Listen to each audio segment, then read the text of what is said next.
Recently, the park has experienced a swarm of earthquakes, drawing attention from scientists, tourists, and the general public. These seismic events have raised concerns about the stability of the Yellowstone Caldera, often referred to as the Yellowstone supervolcano, and they come just days after tourists at Yellowstone National Park managed to film the terrifying moment when a massive explosion occurred, causing them to flee in fear for their safety.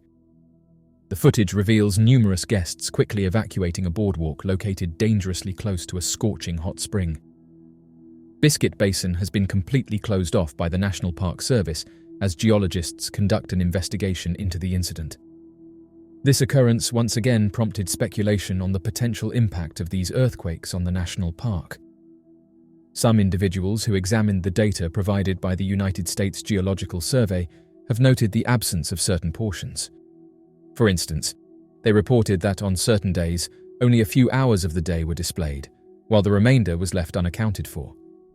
Consequently, certain individuals questioned whether certain information was being withheld.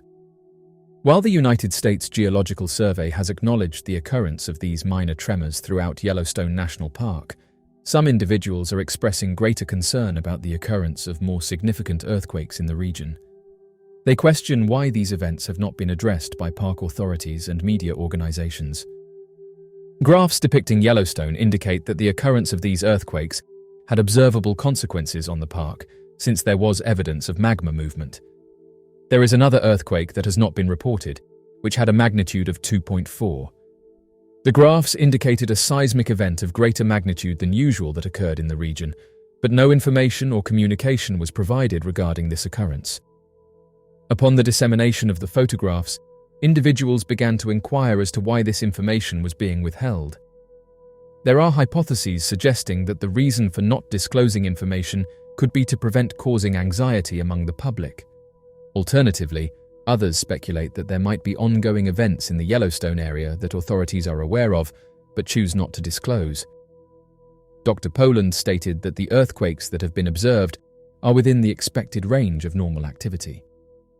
The Yellowstone system exhibits high levels of tectonic activity, resulting in an average of around 1,500 to 2,500 earthquakes each year in the surrounding area. Typically, Yellowstone experiences between 100 and 200 earthquakes every month, primarily resulting from minor faults. The convergence of a fragile crust, elevated temperatures, numerous faults, and active subsurface water movement generates optimal circumstances for the occurrence of several smaller earthquakes. Scientists have recently stated that the animals residing in Yellowstone National Park have been engaging in migration. According to certain studies, animals have the ability to detect variations in electrical fields or the discharge of gases from the Earth. This is why some animals seek refuge when an earthquake is imminent. In the last 2 years, this supervolcano has demonstrated to scientists its ongoing activity. Researchers said that last year, 2 out of the 3 indicators signaling an imminent eruption were detected. These indicators consist of a rise in seismic activity and an escalation in the number of gas vents on the surface. In addition to this, researchers at the park have reported the emergence of new erupting vents and surface fissures. They have been compelled to shut down a boardwalk in the well-liked upper basin. Currently, researchers are monitoring the activity closely. Due to its potential for catastrophic eruptions, the supervolcano is under constant surveillance by scientists and governmental agencies. While the likelihood of another super eruption occurring in the near future is low, the potential consequences of such an event are immense. A super eruption could spew thousands of cubic kilometers of ash and pyroclastic material into the atmosphere, significantly impacting global climate, agriculture, and human health. Even smaller eruptions or hydrothermal explosions within the caldera could pose significant risks to the park and surrounding areas. The primary reason for monitoring the Yellowstone supervolcano is to protect public safety. Surveillance of the supervolcano also advances scientific understanding of volcanic processes and hazards.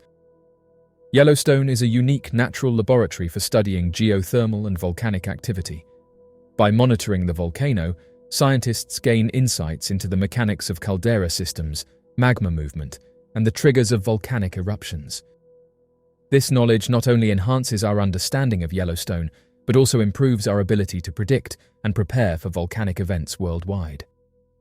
One of the primary tools for monitoring the Yellowstone supervolcano is seismic monitoring. The Yellowstone Seismic Network, operated by the United States Geological Survey and the University of Utah, consists of over 50 seismometers distributed throughout the park. These instruments detect and record earthquake activity, providing data on the movement of magma and geothermal fluids beneath the surface. Increased seismic activity can indicate changes in the volcanic system and potential precursors to eruptions.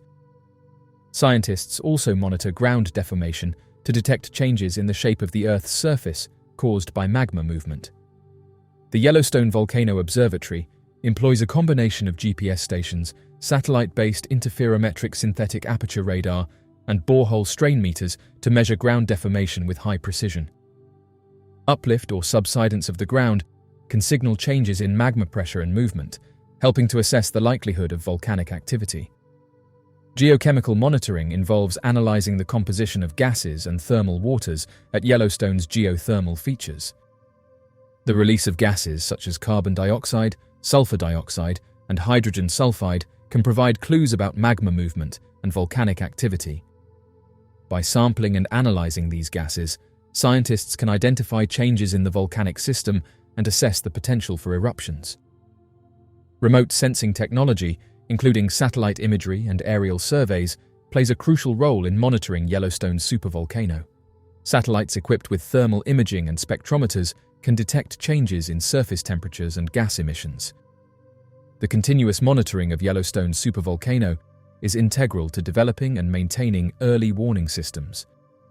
By detecting signs of increased volcanic activity, scientists can provide timely alerts to governmental agencies and the public, allowing for preparedness measures and potentially saving lives. Effective communication and coordination among federal, state, and local authorities are essential to respond swiftly to volcanic threats. Surveillance data informs preparedness and mitigation strategies for potential volcanic hazards. Emergency response plans, public education campaigns, and infrastructure resilience measures are all based on the insights gained from monitoring the volcano. By understanding the risks and preparing accordingly, communities can reduce the impact of volcanic events on lives and property. Researchers have uncovered a previously unidentified source of partially liquefied rock that is large enough to fill the Grand Canyon 11 times over. The researchers employed seismic tomography to provide a comprehensive depiction of the entire volcanic plumbing system in Yellowstone, spanning from the Earth's mantle to the surface. Yellowstone National Park showcases a diverse range of geothermal phenomena such as geysers, mudpots, steam vents, and hot springs. This park is situated on top of a supervolcano that has had 3 catastrophic eruptions. Prior to this discovery, scientists were previously aware of the existence of a substantial magma chamber beneath Yellowstone National Park. This chamber was responsible for supplying the volcanic eruptions that occurred approximately 2 million, 1.2 million, and 640,000 years ago. The recent research, published in the prestigious journal Science, unveiled a further, more profound reservoir that is 4.5 times greater in size. The presence of a second magma chamber does not affect the likelihood of a major volcanic eruption at Yellowstone. According to seismologist Jamie Farrell from the University of Utah, these findings have little impact on the existing volcanic danger at Yellowstone. Nevertheless, these recent discoveries do furnish us, as well as other scientists, with the necessary information to enhance our comprehension of the process by which magma migrates from the Earth's mantle to the surface. According to Professor Fan-Chi Lin, a geology and geophysics professor at the University of Utah, there is a blob-shaped magma reservoir in the lower crust of the Earth underneath Yellowstone. This reservoir is located at a depth of 12 to 28 miles, or 19 to 45 kilometers, and has a volume of 11,500 cubic miles, which is over 11 times larger than the volume of Arizona's Grand Canyon. The magma chamber is composed of predominantly solid and porous rock, interspersed with pockets of molten rock. The researchers reported that approximately 2% of it was entirely liquefied. The upper and lower magma chambers are located above a geological phenomenon known as a plume or upwelling. This plume originates from the Earth's mantle, approximately 40 miles below the surface, and transports hot materials towards the surface. Scientists have previously hypothesized the presence of a subterranean reservoir of molten rock, known as a magma chamber, but were unable to definitively verify its existence. The researchers employed seismic tomography, a method akin to a CT scan, to visualize the subsurface by utilizing seismic waves that traverse the Earth. This technique enables the differentiation of rocks with different densities. In addition, they used local and remote earthquake measurements to visualize the entirety of Yellowstone's magma system. Earthquake swarms are sequences of seismic events that occur in a localized area over a short period of time, without a single dominant main shock.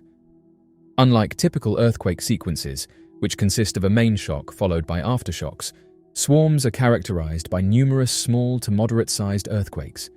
These swarms can last from hours to weeks and may vary in intensity and frequency. Yellowstone National Park has a long history of seismic activity, with thousands of earthquakes occurring each year. Most of these are minor and go unnoticed by the public. However, the park has experienced several notable earthquake swarms in the past, such as the 1985 swarm near Lake Hebgen and the 2008 swarm near Yellowstone Lake. These events have provided valuable data for understanding the geological processes at play in the region. The recent swarm of earthquakes in Yellowstone has captured widespread attention due to its intensity and duration. Beginning in late 2021 and continuing into 2022, the swarm has included hundreds of small to moderate-sized earthquakes, with magnitudes ranging from 1 to 4.5. The epicenters of these quakes are concentrated in the western part of the park, near the Norris Geyser Basin and the Yellowstone Caldera. The United States Geological Survey and the Yellowstone Volcano Observatory have been closely monitoring the swarm using a network of seismometers and other geophysical instruments. These tools provide real-time data on earthquake locations, depths, and magnitudes, allowing scientists to analyze patterns and assess potential hazards. The data collected during the swarm is crucial for understanding the underlying geological processes and for forecasting future activity. Yellowstone's earthquake swarms are primarily driven by the region's tectonic and volcanic activity. The park sits atop a hotspot, where a plume of hot mantle material rises towards the surface, causing the Earth's crust to stretch and thin. This process creates faults and fractures in the crust, which can lead to earthquakes when stress is released along these faults. In addition to tectonic forces, the movement of magma and hydrothermal fluids beneath the surface can also trigger earthquakes. As magma rises and exerts pressure on surrounding rocks, it can cause fracturing and seismic activity. Similarly, the movement of hot water and steam through the park's extensive hydrothermal system can induce earthquakes by altering the pressure and stress conditions in the crust. One of the primary concerns associated with earthquake swarms in Yellowstone is the potential for volcanic eruptions. While swarms can be a precursor to volcanic activity, it is important to note that the majority of swarms do not lead to eruptions. The United States Geological Survey and the Yellowstone Volcano Observatory closely monitor changes in seismicity, ground deformation, and gas emissions to assess the likelihood of an eruption. Based on current data, there is no indication that the recent swarm is leading to an imminent volcanic event. The recent earthquake swarm underscores the importance of public safety and preparedness in regions with significant geological activity. Residents and visitors to Yellowstone should be aware of earthquake risks and follow guidelines for earthquake safety. This includes securing heavy objects, having emergency supplies on hand, and knowing how to respond during and after an earthquake. The United States Geological Survey and the Yellowstone Volcano Observatory offer valuable resources and updates to help the public stay informed and prepared. The data collected during earthquake swarms in Yellowstone contributes to the broader understanding of volcanic and seismic processes. By studying these events, scientists can gain insights into the behavior of magma, the mechanics of faulting, and the dynamics of geothermal systems. This research not only enhances our knowledge of Yellowstone, but also informs the study of other volcanic and tectonic regions around the world. The Yellowstone supervolcano is one of the most powerful and potentially destructive volcanic systems on Earth. Its past eruptions, the last of which occurred approximately 640,000 years ago, have reshaped the landscape and had far-reaching impacts. If the Yellowstone supervolcano were to erupt again, the consequences could be catastrophic, with significant damage on local, national, and global scales. The most immediate and severe damage from a Yellowstone supervolcano eruption would occur within the vicinity of the caldera. The eruption would likely begin with massive explosions that could eject thousands of cubic kilometers of volcanic material into the atmosphere. The force of these explosions could destroy everything within a 50 to 100 kilometer radius, including the park's infrastructure, wildlife, and any human presence. The pyroclastic flows, fast-moving currents of hot gas and volcanic matter, would incinerate and bury everything in their path, creating a lifeless landscape reminiscent of past eruptions. Beyond the immediate vicinity, the eruption would produce a colossal ash plume that could extend hundreds of kilometers. The ashfall would blanket large areas, potentially covering states such as Wyoming, Montana, Idaho, and beyond, with several inches of ash. This would cause severe damage to buildings, infrastructure, and agriculture. Roofs could collapse under the weight of the ash, roads and airports would become impassable, and crops could be destroyed, leading to food shortages. The ash would also pose significant health risks. Fine volcanic ash particles can cause respiratory problems, especially for those with pre-existing conditions. The air quality would deteriorate drastically, necessitating the use of masks and air filtration systems to prevent widespread respiratory illnesses. One of the most profound effects of a Yellowstone supervolcano eruption would be its impact on our planet. The eruption would inject vast amounts of sulfur dioxide and other aerosols into the stratosphere, forming sulfate aerosols that reflect sunlight and cool the Earth's surface. This phenomenon, known as a volcanic winter, could lead to a significant drop in global temperatures for several years. A prolonged volcanic winter caused by a Yellowstone eruption could lead to shortened growing seasons, reduced agricultural yields, and widespread food shortages, exacerbating the humanitarian crisis. The environmental impact would extend beyond climate effects. The ashfall and changes in temperature would disrupt ecosystems, affecting plant and animal life. Aquatic ecosystems would suffer as ash and volcanic chemicals enter water bodies, impacting water quality and aquatic species. The long-term ecological consequences could include shifts in species distributions and the loss of biodiversity. The economic damage from a Yellowstone supervolcano eruption would be staggering. The destruction of infrastructure in the immediate vicinity would require massive investment for rebuilding. Transportation networks, including roads, railways, and airports, would be heavily affected, disrupting trade and mobility. Agriculture would suffer severely from the ashfall and climate impacts. Crop failures and livestock expirations would lead to food shortages and increased prices, impacting both local economies and global food markets.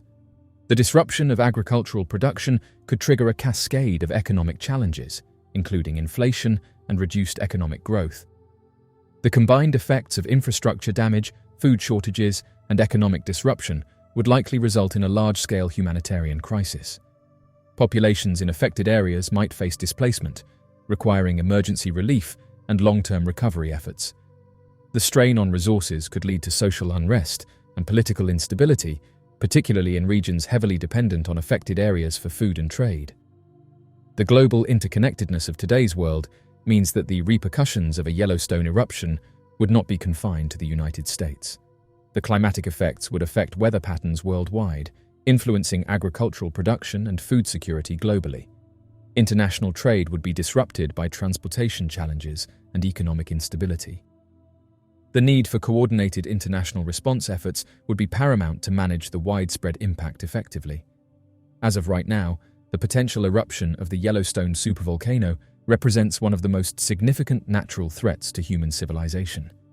The immediate devastation would include massive loss of life and destruction of infrastructure, while the environmental and climatic effects would have profound long-term consequences. The economic impact would be severe, affecting not only the United States, but the global economy as well. Preparing for such an event requires comprehensive planning and international cooperation to mitigate the risks and manage the aftermath. The immediate aftermath would be devastating, but the longer-term recovery process presents a significant challenge to humanity. In the immediate aftermath of the eruption, the primary concern would be the environmental and climatic impacts. The eruption would eject vast quantities of ash and sulfur dioxide into the atmosphere, leading to a volcanic winter characterized by significantly reduced temperatures and altered weather patterns. This climatic disruption could last for several years, causing a worldwide cooling, reduced sunlight, and shortened growing seasons. Efforts to mitigate the environmental impact would involve large-scale ash removal operations, reforestation projects, and restoring water quality in affected regions. The short-term focus would be on stabilizing the environment and ensuring basic survival needs, such as clean water and air, are met. Economic recovery would be an immediate priority, but it would face significant challenges. The destruction of infrastructure, including roads, bridges, airports, and communication networks, would require massive investment and time to rebuild. Essential services such as electricity, water supply, and healthcare would need to be restored urgently. The agricultural sector would be particularly hard hit, with crop failures and livestock deaths leading to food shortages. Governments and international organizations would need to implement emergency relief measures, including food aid and financial support for affected farmers. The short-term economic recovery would likely take at least 3 to 5 years, as basic infrastructure and services are gradually restored. The medium-term recovery phase would focus on economic stabilization and growth. Rebuilding critical infrastructure would continue, but efforts would shift towards stimulating economic activity and restoring livelihoods. Governments would need to implement policies to support businesses, encourage investment, and create jobs. Agriculture would begin to recover as new crops are planted and livestock herds are rebuilt. Advances in agricultural technology and practices could help mitigate the impact of reduced growing seasons. Trade networks would also need to be re-established, both domestically and internationally, to ensure the flow of goods and services. Societal stability would be a key focus during this period. The displacement of populations and the strain on resources could lead to social unrest and political instability. Governments would need to prioritize social cohesion, providing support for displaced communities and addressing inequalities exacerbated by the disaster. Public health would remain a critical concern, with ongoing efforts to address respiratory illnesses and other health impacts caused by ash and poor air quality. Healthcare systems would need to be rebuilt and strengthened to handle the increased demand for services.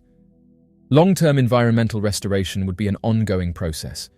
Reforestation projects and efforts to restore ecosystems would continue, aiming to bring biodiversity back to affected areas. The recovery of our planet would depend on natural processes and could take several decades. Scientists would monitor environmental changes and develop strategies to mitigate long-term impacts. The long-term economic recovery would focus on building resilience and leveraging technological advancements. Investments in renewable energy, sustainable agriculture, and resilient infrastructure would be key to ensuring long-term stability. Innovation and technological advancements could help address some of the challenges posed by the eruption, such as improving agricultural productivity and developing new building materials resistant to ash and volcanic activity. As resources become scarce and governments struggle to respond to the crisis, social order could break down. Desperation for food, water, and shelter could lead to widespread civil unrest and conflict. The breakdown of law and order would exacerbate the humanitarian crisis, making it difficult to deliver aid and maintain public health and safety. The global political landscape could shift dramatically as nations compete for survival. Humanity would face the challenge of adapting to a drastically altered world. This would require unprecedented levels of cooperation, innovation, and resilience. Communities would need to develop new agricultural practices, alternative energy sources, and sustainable living strategies to survive in the long term. An eruption of the Yellowstone supervolcano has the potential to cause unparalleled destruction and disruption on a global scale. The immediate devastation, combined with long-term climatic, agricultural, economic, and social impacts, could create an end-of-the-world scenario. Preparing for such an event requires comprehensive planning, international cooperation, and a commitment to building resilient systems capable of withstanding the most severe natural catastrophes.